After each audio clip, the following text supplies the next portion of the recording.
안녕하세요 여러분, 레일라입니다. 자, 오늘은 뭐에 대해서 얘기할 거냐면은 제가 얼마 전에 커뮤니티에 글을 하나 올렸어요. 여러분들이 뭘 궁금해 하시는지 제가 너무 궁금하다는 그런 글을 올렸는데 그거에 이제 댓글을 달아주신 분들이 계셔서 이분들 얘기를 바탕으로 해가지고 오늘 한번 얘기를 해볼 건데, 일단 오늘은 독일 얘기를 먼저 해볼게요. 제가 저번에 이제 몇 영상에 걸쳐서 이제 영국 얘기나 아니면은 영화 얘기를 많이 해왔기 때문에 이제 또 다른 구독자분들은 또 독일 때문에 제 영상을 보시는 분들도 있기 때문에 오늘은 독일 얘기를 조금 해볼 거예요. 자, 그래서 제일 밑에 있는 거부터 읽어볼게요. 자, 소니아 유님, 독일에서 직장 생활하면서 병행 가능한 석사 시스템에 대해서 알고 싶습니다 라고 하셨는데, 솔직히 말해서 직장 생활하면서 병행이 가능한 석사 시스템은 제가 사실 들어본 바가 없어요. 근데 여러분들 조금 양해를 부탁드릴 게, 제가 제 석사 시스템에서만 잘 알고 나머지에 대해서는 잘 몰라요. 그리고 또 저희 학교 저희 과에 대해서만 알고 제가 드레스덴 공대 전체를 다 알고 있지도 못해요. 그렇기 때문에 조금 이렇게 대답이 어려운 질문들이 있을 수는 있어요. 그래서 제가 알기로는 이제 직장 생활이 이렇게 한국처럼, 한국에는 그런 게 있잖아요. 뭐 산학 연계해가지고 그 회사를 다니면서 뭐 석사나 박사를 이렇게 딸 수 있는 그런 과정들이 있는데, 독일에 이게 있는지는 모르겠지만 독일에서는 프락티쿰이라고 해가지고 인턴십이 굉장히 많아요. 그래서 이건 또 이제 뭐 과마다 다를 수 있겠지만 저희 같은 경우는 사실 프락티쿰이 이제 여기 코스 안에 들어와 있는 형태라고 보시면 되거든요. 그래서 코스의 상당 부분을 실습에 써요. 그러니까 이게 실습이라고 하면은 뭐 회사에 가서 실습을 하는 걸 수도 있고, 저희 같은 경우는 이제 이공계다 보니까 이제 실험실에서 이제 연구를 하는 거에다가 상당 부분을 써요. 그래서 이런 면에서 얘기를 하신 거라면은 이런 이런 학교들이 몇 개 있어요. 이게 석사 시스템이 딱 이렇게 정해져 있는 거라기보다는 이런 걸 제공하는 학교들이 있을 수 있어요. 그래서 항상 이제 석사 지원하실 때 좀 주의를 하셔야 할 부분은 진짜로 커리큘럼을 꼭 읽어보셔야 돼요. 그래서 커리큘럼이랑 그 실라버스들이 다 어지간하면 온라인에 업데이트가 되어 있거든요. 아니면은 막 너무 업데이트된 지 오래됐다 하면은 이제 학교 스튜던 오피스에다 연락을 하면은 그러면은 거기서 이제 아마 업데이트된 버전을 줄 거예요. 그래서 이 과를 내가 다니게 되면은 뭘 배우게 되는지, 이 과가 어떤 수업으로 구성이 되어 있는지 이런 것들을 이제 사전에 알아보시면은 좀 원하시는 그런 시스템을 찾기 좋으실 것 같아요. 자, 그 다음에 버비님, 아율렐라님, 저도 다가오는 기말고사 때문에 하루하루 피말 흘리면서 살고 있어요. 저는 요번에 3월달부터 이제 마스터 시시스가 시작이거든요. 그래서 이제 그 석사 논문 지원서도 제출을 했어요. 그래서 2월 말까지 이제 기말고사가 다 있어요. 근데 여기는 막 중간고사, 기말고사 따로 있는 게 아니라 한 학기에 시험이 한 번 있어요. 그래가지고 2월 달에 이제 3학기 시험을 모두 마치고 그 다음에 이제 4학기 때 마스터 시시스를 시작을 하게 됩니다. 자, 그 다음에 혜경님, 저는 독일 철학과 학부 입학을 목표로 두고 한국에 있는 왜 이렇게 못 읽어? 다시. 저는 독일 철학과 학부 입학을 목표로 두고 한국에 있는 대학교에서 공부하고 있어요. 항상 영상 재밌게 보고 있어요. 궁금한 거 있으면 나중에 질문 드릴게요. 좋은 하루 되세요. 좋은 하루 되세요.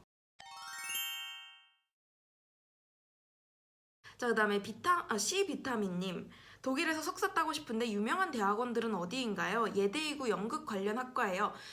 이 부분에 대해서는 제가 전에 올렸던 영상이 있어요.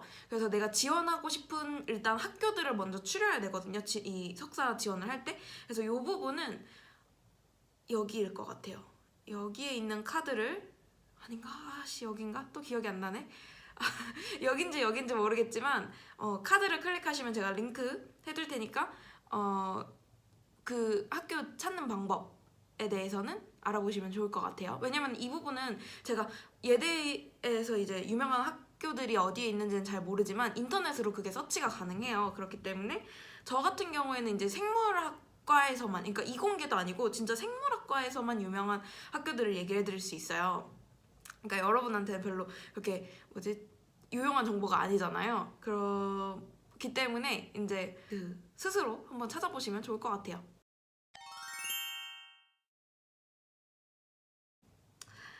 자, 그 다음에 석사 준비 중인데 논문 읽는 게 너무 힘들어요. 렐라님은 논문 읽으실 때 이해가 안 되시는 부분은 어떻게 해결하시나요? 석사 생활 화이팅 하세요 하셨는데 논문을 읽을 때 일단 영어가 이해가 안 되는지 아니면 내가 이게 그 뭐지 실험이 아니면은 뭐 그 내용 자체가 이해가 안 되는지가 조금 다른 얘기일 것 같아요. 그래서 영어 자체가 이해가 안 되는 거는 어쩔 수가 없어요. 영어 자체가 이해가 안 되는 거는 그냥 내가 공부를 많이 해야 되는 부분인 거고 그리고 이게 또 제가 전에 한번 댓글에다가 언급을 한 적이 있었는데 논문을 읽을 때 너무 속도가 느리다거나 아니면은 하나 읽는데 시간을 너무 많이 쓴다든지 할 때 이제 조금 팁이라고 드릴 수 있는 부분은 논문들은 그 어느 정도의 이제 형식을 갖추고 있잖아요. 그래서 abstract 있고 introduction, material method 뭐 이런 식으로 다 있는데 그 뭐 abstract 안에서도 구조가 있어요. 그래서 내가 이걸 라이팅을 해보면은 알아요. 그래서 저는 사실 이 논문 읽는 거에 대한 그게 많이 바뀌었던 게 일단 영국에 갔다 오고 나서 많이 바뀌었고 왜냐면 당연히 이제 영어를 이해하는 수준이 높아졌으니까 당연히 훨씬 잘 읽히기 시작을 했어요. 그랬는데도 이제 내용적으로 너무 어려워가지고 잘 이해가 안 되는 부분 이거는 이제 석사를 하면서 조금 뭐 실험 스킬들이나 어떤 실험 방법들이나 이런 것들을 배우게 되면서 조금 알게 됐었고 그 외에 조금 논문을 빨리 읽을 수 있게 됐었던 계기는 제가 라이팅을 이거 뭐지 리포트를 미니시시스라고 해가지고 저희는 이제 랩 로테이션이 한번 끝나면은 그 뭐지 소논문을 제출을 해야 되거든요.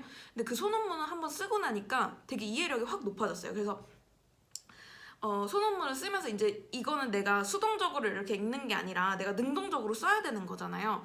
그러다 보니까 리서치를 굉장히 많이 했어요. 막 어떤 식으로 그거를 구성을 해야 되는지 개요를 어떻게 짜야 되는지 이런 부분에 대해서 정말 많이 고민을 했거든요. 근데 그러다 보니까 다른 사람들이 이제 쓴 논문들을 많이 읽었어요. 그러는 과정에서.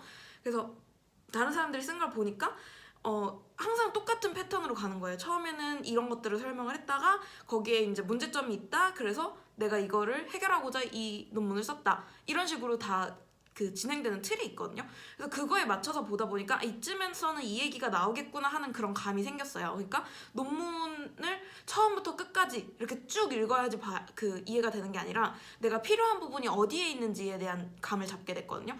그래서 뭐 논문을 잘 읽기 위해서 논문 한번 써보세요 막 이렇게 할 수는 없지만 좀 그런 것들의 포인트를 잡아가면서 읽으시면 좀 도움이 될 것 같아요. 예를 들어서 이 부분쯤에서는 실험에 대한 목표가 나오는 거고 그 다음에 이 부분쯤에서는 뭐가 나오는 거고 이런 것들을 조금 감을 먼저 잡고 나서 이제 리딩을 시작을 하시면은 그러면 내가 필요한 부분을 먼저 이렇게 뭐라 해야지 뽑아내가지고 읽을 수 있으니까 그렇게 하시는 게 일단 논문을 읽기 쉽게 할 수 있는 방법일 것 같고 그 다음에 논문을 읽으실 때 이해가 안 되는 부분은 일단은 그 영어 자체가 이해가 안 되는 부분은 누구한테 물어보진 않아요. 솔직히. 왜냐면은 이건 조금 제 안 좋은 습관인데 좀 뭐라 해야지 쑥스럽달까? 부끄럽달까? 그러니까 뭐라 해야지 내 영어가 부족해가지고 난 이걸 이해 못하는 것 같다는 생각이 들어가지고 그건 물어보지 않고 어떻게든 제가 혼자서 해결을 해요. 그렇지만 이제 이게 실험적으로 이해가 안 된다. 내가 뭔가 여기서 백그라운드를 미싱하고 있는 게 있다 하면은 뭐 슈퍼바이저나 이런 사람들한테 물어보죠. 근데 교수님한테 물어보진 않아요. 교수님은 그런 질문을 받아주기에는 너무 이렇게 바쁘신 분이고 높으신 분이고 이래가지고 교수님한테 물어보진 않고 저희는 이제 슈퍼바이저가 다 있어가지고 한 랩에 들어가면은 그 랩에서 저를 케어해주는 사람이 있어요. 근데 저는 요번에 2명이나 있어가지고 그래서 그 저를 가르쳐주는 박사생한테는 조금 이제 사소할 수 있는 질문들을 많이 물어보고 그 다음에 그 저를 가르쳐주는 포스닥한테는 좀 뭐라 해야 되지? 조금 이론적이라든지 아니면 많은 그 백그라운드를 필요로 하는 그런 것들을 많이 물어봐요. 그래서 그리고 또 이제 디스커션을 하면서 이게 많이 늘기도 하고 그 다음에 또 한 가지 중요한 게 이해가 안 되는 부분이 있어요. 만약에 실험적으로. 근데 실험적으로 이해가 안 되는 게 아니라 뭐 논문에서 한 부분이 이해가 안 돼요. 근데 거기에 레퍼런스가 달려있다 하면 무조건 그 레퍼런스를 체크를 해보는 게 좋아요. 그래서 뭔가 이 커뮤니티 안에 이 비슷한 연구를 하는 사람들의 커뮤니티 안에서 통용되는 이야기들 내가 모르는 그런 이야기들이 있을 수 있거든요. 그래서 예를 들어서 여기에서는 이런 마우스 모델을 잘 쓰고 이런 마우스 모델은 잘 안 써. 근데 나는 왜 이걸 안 썼지? 하면서 의아해할 수 있어요. 근데 그런 것들은 이제 리뷰 페이퍼를 찾아본다든지 아니면은 그거에 대해서 어디 언급한 게 있다면은 레퍼런스를 이렇게 타고 가다 보면은 이게 진짜 뭔가 파도 타기를 하는 것 같아요. 그래서 이렇게 여기에서 여기 이 레퍼런스를 썼어. 그래서 여기를 찾아가 봤더니 여기서는 또 이런 얘기를 해. 그래서 또 레퍼런스를 찾아가고 하다 보면은 그 사람들이 이제 하는 이야기들에 대한 그런 좀 뭔가 백그라운드를 많이 이해할 수 있거든요. 그래서 레퍼런스를 타고 가면서 리딩을 많이 해보는 것도 중요해요. 그래서 그 타고 가가지고 있는 그걸 또 다 읽어야 될 필요는 없지만 이제 스키밍을 하면서 읽는 거죠. 그렇게 하시면은 조금 도움이 되지 않을까 싶습니다.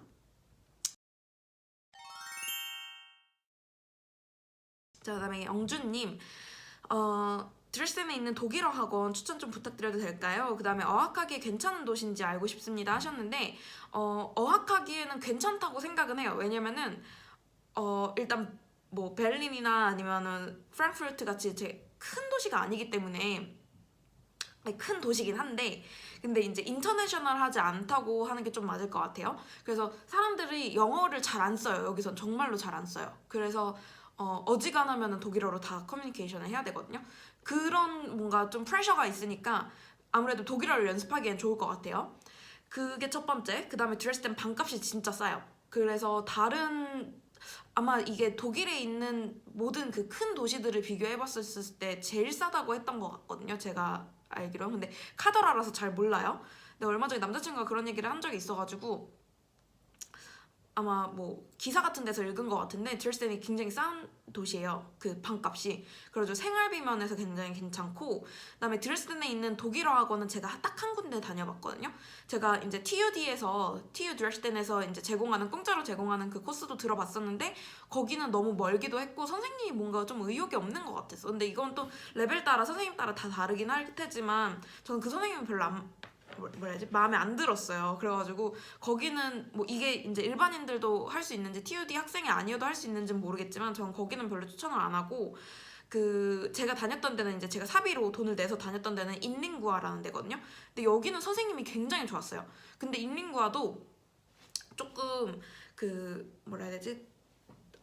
후기가 좀 갈릴 수 있는 게 저 같은 경우는 그때 제가 A1.2를 다녔거든요. 그러니까 그러니까 A 1.1 바로 다음 거를 다녔는데 그 선생님은 굉장히 이제 나이가 있으신 여자 선생님이었는데 굉장히 이제 좀 할머니 같았어요. 그래가지고 그러니까 막 엄청 이렇게 연세가 있으신 분은 아닌데 좀 이렇게 막 되게 손녀딸처럼 막 이렇게 잘 챙겨주시는 그런 분이었는데 거의 이제 A1.2면은 정말 독일어를 잘하는 수준이 전혀 아니거든요. 근데도 계속 독일어로만 수업을 해요. 근데 그게 처음에는 한 일주일 동안은 아니다 일주일도 아니야. 한 3일 동안은 뭔 소리 하는 거야 하나도 못 알아들었는데 한 일주일쯤 되니까 이제 좀 뭔가 알아듣기 시작을 했어요. 그래서 좀 괜찮은 것 같다 이런 생각도 했었고 확실히 거기를 다녀온 후에 아무래도 독일어가 진짜 많이 늘긴 늘었어요. 그래서 그렇다고 지금 엄청 잘하는 것도 아니지만 제가 거기를 한 달밖에 안 다녔거든요. 왜냐면 저는 또 이제 홀리데이 갔다 오고 그 다음에 또 바로 개강을 해가지고 학교를 다녔어야 됐기 때문에 계속 다니진 못했지만 그게 인텐시브 코스였거든요. 근데 꽤 괜찮았던 걸로 기억을 해요. 근데 제가 말씀드렸다시피 레벨이 다르거나 아니면 선생님이 달랐을 때 좀 후기가 많이 갈릴 수 있어요. 그래서 좀 레벨이 높아지면 높아질수록 학생 수가 일단 줄어들고 그 다음에 모르겠어요. 선생님도 별로 마음에 안 들었다고 하시는 분이 한 분 계셔가지고 아니다 두 분. 제 친구 한 명이랑 아는 언니 한 분이랑 이렇게 해가지고 두 명이 좀 저보다 높은 레벨을 들었었는데 베아인스를 들었었거든요. 근데 거기 선생님은 그렇게 좋지 않았다고 하길래 좀 학원 자체를 추천드리긴 조금 어려울 것 같아요.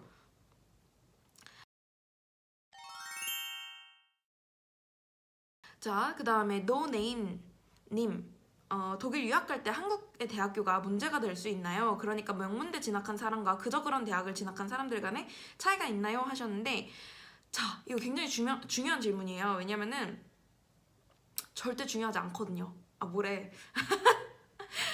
중요한 질문인데 학교의 네임밸류 자체는 그렇게 크게 중요하지 않은 것 같아요, 제가 봤을 때. 그래서 뭐 그런 카더라가 있긴 있어요. 막 베를린 리포트나 이런 데를 보면은 독일 학교들도 이제 한국 학교들이 다 수준이 똑같지 않다 하는 걸 알고, 한국 학교들이 굉장히 이렇게 뭐지 서열화되어 있다라는 걸 알아서 그 자기들만의 그 뭐 평가 뭐 시트라고 해야 되나, 그런 게 있대요. 그래가지고 막 서울연고대 뭐 사기권 학교 뭐 이렇게 나왔으면은, 아니면 학교 이름들이 이렇게 있어가지고 요 학교 중에서 나왔으면은 뭐 가산점을 받고 뭐 이런 게 있다고 하는데, 제가 생각하기에 이게 그렇게 신빙성이 있진 않아요.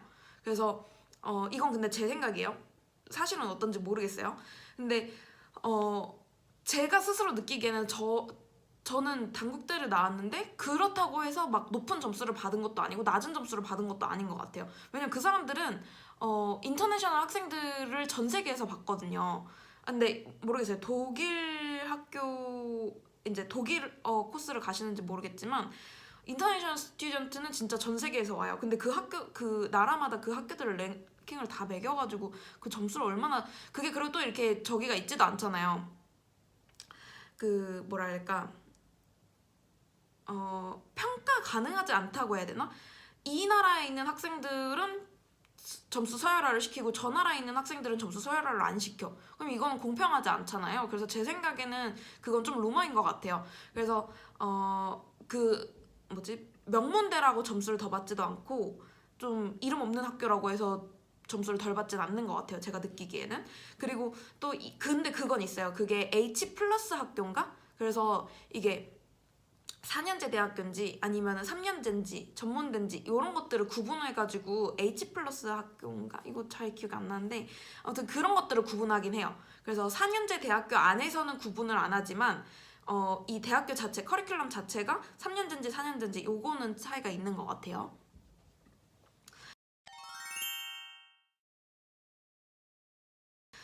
자, 그 다음에 정경훈님, 안녕하세요 렐라님. 저는 현재 전자공학을 전공하고 있는 정경훈이라고 합니다. 독일 석사를 준비 중인데 정확하게 어떤 방향으로 준비를 해야 되는지, 자, 그 다음에 학점 정말 열심히 받고 있는데 지원하려고 하다 보니 정보가 많이 없는 상황이에요. 그 다음에 연구 실적이 있으면 좋을 것 같아서 4학년 때부터 학부 연구생 하려고 이미 컨택하셨고, 그 다음에 4학년 때 졸업 프로젝트 진행하면서 논문 쓰려고 하고 있고, 인터내셔널 코스로 지원하려고 있어서 독일어는 따로 하고 있지 않습니다. 자, 여기까지만 일단 끊고 먼저 한번 대답을 해보자면은 일단 지금 굉장히 잘하고 계신 것 같아요. 일단 학점이 굉장히 중요하고, 독일 대학교 올 때 대학원 올 때 학점은, 그리고 막 학점 낮다고 해서 대학원 못 옵니다 막 이렇게는 얘기하지 않아요. 근데 학점은 학교를 다니고 있을 때는 받을 수 있는 기회가 있잖아요. 왜냐면 여러분들 졸업하면 이 생각이 들어요. 아, 학교 다닐 때 조금만 학점 더 열심히 받아놓을 걸, 이 생각이 들거든요. 왜냐면은 졸업하고 나서 무슨 수를 써도 학점을 못 바꾸거든요. 그쵸? 여러분들 인턴십 같은 경우는 학교 다닐 때 안 했으면 내가 졸업하고 하면 돼. 근데 학점은 그때 아니면 절대 못 해요. 그러니까 그때 열심히 해야 되는 거죠. 그러니까 지금 학점 열심히 받고 있다고 하시니까 잘 하시는 것 같고, 자, 그 다음에 이제 연구 실적이 있으면 좋을 것 같아가지고 학부 연구생 하려고 컨택을 하셨다고 했으니까 이 부분도 굉장히 잘하고 계신 부분인 것 같아요. 그래서 졸업 논문은 사실 독일 대학원 중에 없으면 안 받아주는 곳들이 있어요. 그래서 이것도 물론 과마다 다르지만 저희 과 같은 경우에서는 졸업 논문이 없으면 지원할 수 없다고 한 학교들이 몇 개 있었거든요. 그래서 이런 것들 때문에 이제 지원을 못 할 수도 있으니까 일단 학교 다닐 때 할 수 있는 것들은 다 해두시는 게 좋아요. 학점 잘 받기, 졸업 논문 써놓기, 이런 거. 인터내셔널 코스로 지원을 할 거라서 독일어는 준비를 안 하고 계신다고 했는데 제 생각에는 독일어는 지금부터 하셔야 돼요. 왜냐면은 요번에 이제 졸업을 내년이 이제 4학년이신 건가요? 그런 거 같죠? 그럼 뭐 지금부터는 아니지만 독일어는 가기 전에 진짜 B1까지는 해놓으면 좋은 것 같아요, 제 생각에는. 그래서 B1 정도 되면 이제 좀 어느 정도 알아듣고 커뮤니케이션을 할 수 있거든요. 그러니까 기본적인 진짜 생활에 필요한 그 커뮤니케이션이 가능한 정도인데, B1까지 하는데 6개월 걸려요, 독일에서. 정말 그것만 공부를 하면. 근데 하루에 4시간씩 일주일에 5회 6개월 이렇게 하면 B1를 다들 따거든요. 그러니까 다들이라고 하긴 또 그렇다. 근데 굉장히 많은 사람들이 그런 식으로 공부를 해요. 그렇기 때문에 한국에 계실 때 그걸 해갖고 오시는 게 훨씬 여기서의 삶을 행복하게 만들 수 있는 방법인 것 같아요. 그래서 저 같은 경우는 독일어를 그 정도 하지 않고 왔거든요. 저는 아인스 포인트 아인스 이 정도, 아인스 포인트래 또, 아인스 punk트 아인스 이 정도 하고 왔거든요. A 1.1 이 정도 하고 왔는데 이거 가지고 택도 없이 부족하고 되게 살기 힘들어요. 그러니까 인터내셔널 코스이지만 독일에서 사는 거기 때문에 독일어는 하고 오시는 게 좋은 것 같아요. 이게 제가 이제 후회하는 가장 큰 이렇게 오늘 말이 안 나오는지 모르겠죠? 제가 가장 후회하는 부분 중에 하나예요. 독일어를 조금 더 해서 올걸 이런 생각. 자, 그 다음에 지원할 때 지원서나 이력서 같은 부분 따로 주한 독일문화원에서 도움을 받으셨는지 궁금하시다고 했는데 전혀 받지 않았고요. 독일문화원에서 이런 것도 해주나요? 특히나 이제 인터내셔널 코스면 영어이기 때문에 여기서 해주는지 잘 모르겠어요. 자, 그 다음에 학교를 몇 군데 찾아보면서 알게 된 것이 학교마다 학생들에게 원하는 분야별 학점이 있더라고요. 예를 들면 회로 과목, 그 다음에 수학 과목 이런 식으로. 그래서 제공하는 표 같은 게 있다면 그거하고 비교해서 채울 수 있을 것 같은데 모든 학교들이 독어로 사이트를 개설해놔서 보기도 힘들고요. 자, 학교마다 정말 독일은 이제 정말 케바케의 나라라고 하잖아요. 학교마다 과마다 다 달라요. 제가 진짜 이 얘기를 몇 번 하는지 모르겠는데 어떤 학교에서 그런 게 있었다고 해도 이 학교에 다른 학교에서는 없을 수도 있어요. 그러니까 내가 지원하고 싶은 학교들을 먼저 찾아놓고 그 다음에 거기서 내가 필요한 자격 요건들이 뭐가 있는지를 미리 알고서 이제 준비를 하시는 게 조금 더 현명하다고 생각을 해요. 저는. 그래서 독어로 사이트를 개설을 해놓은 거는 어쩔 수가 없어요. 근데 인터내셔널 코스라면은 아마 영어 버전이 있을 것 같은데 없다 하시면은 구글 번역기 쓰셔야죠. 어쩔 수 없어요. 왜냐면은 정말 이제 경우님이 제 유튜브를 찾아가지고 이렇게 저한테 질문을 해주실 수도 있지만 결국에는 제가 같은 분야를 공부하지 않기 때문에 경우님이 가시고 싶어하는 학교를 제가 가지 않았기 때문에 대답을 해드릴 수 없어요. 이 부분은. 그러니까 이거는 이제 자기가 찾아야 되는 부분이에요. 근데 물론 힘든 건 사실이에요. 힘든 건 사실인데 그래도 내가 필요하면 내가 찾아야죠. 그쵸? 그래서 학교 사이트 들어가서 없으면은 독일 이제 구글 번역기 돌려가지고 보시거나 아니면은 학교에다가 영어 버전이 있는지 문의를 해보시는 것도 방법이 되겠죠. 그 다음에 지원하는 학과가 정원이 있는지 없는지도 찾아보기 힘든데 이것도 역시 마찬가지로 학교에 연락을 해보시는 게 가장 빠르고 쉬운 방법이에요. 아무리 인터넷에서 찾으려고 해도 한국인이 그 원하시는 같은 과를 갔을 확률이 굉장히 적거든요. 미국에 있는 학교도 아니고 영국에 있는 학교도 아니고 굉장히 이제 다른 유학 국가에 비해서 굉장히 소수의 사람들이 오는 과정이에요. 그렇기 때문에 정보가 많이 없는 게 당연해요. 내가 스스로 정보를 찾아야 되겠다라는 그런 마인드 같은 거는 같이 갖고 계시면 좋을 것 같아요. 그래서 이런 것들에 이제 찾아보는데 한계를 느끼는 건 사실 정말 힘들었어요. 저도. 근데 결국에는 내가 지원하는 학교가 그렇게 많지 않거든요.